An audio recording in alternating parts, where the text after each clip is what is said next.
किया और जितना उसको मैंने समझा कि औरत आज के माशरे में भी एक्सेप्टेबल नहीं है। मतलब कितना ही हम आगे बढ़ जाएं, मतलब मैं बीइंग वुमन, मैं 10 साल से इंडस्ट्री में काम कर रही हूँ, कहीं ना कहीं मैं अपने पिंजरे में कैद हूँ। हम में से हर कोई रजिया से रिलेट करेगा अगर आपको ड्रामा देखे। अच्छा, आज का जो टॉपिक है, औरत सिन पे नाजुक नहीं, सिन पे आहन है, लेकिन दिल में उठने वाली हर दर्द की लहर से लेकर 206 हड्डियों के टूटने का दर्द सह जाने वाली औरत आज भी कमजोर समझी जाती है। किसी झील का किनारा या किसी दरिया की गहराई हो, अजियत के दलदल में समाती हुई रानाई हो।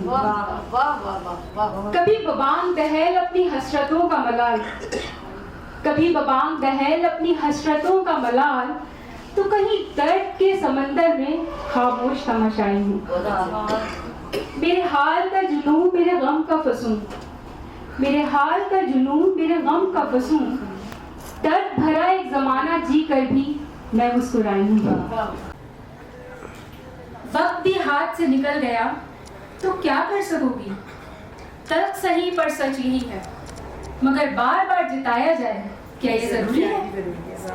तो तन्हाई तो साथी भी तो बन जाता है हर जाई, और जो सीख जाता है जीने का हुनर वो दिल से निकाल देता है तन्हाई का डर। अब सबका ये समझना बहुत जरूरी है, जिंदगी का हिस्सा है शादी, कोई जिंदगी तो नहीं है। Thank you. बहुत खूबसूरत निम्रा, बिल्कुल सच्ची बातें कह के गई है निम्रा।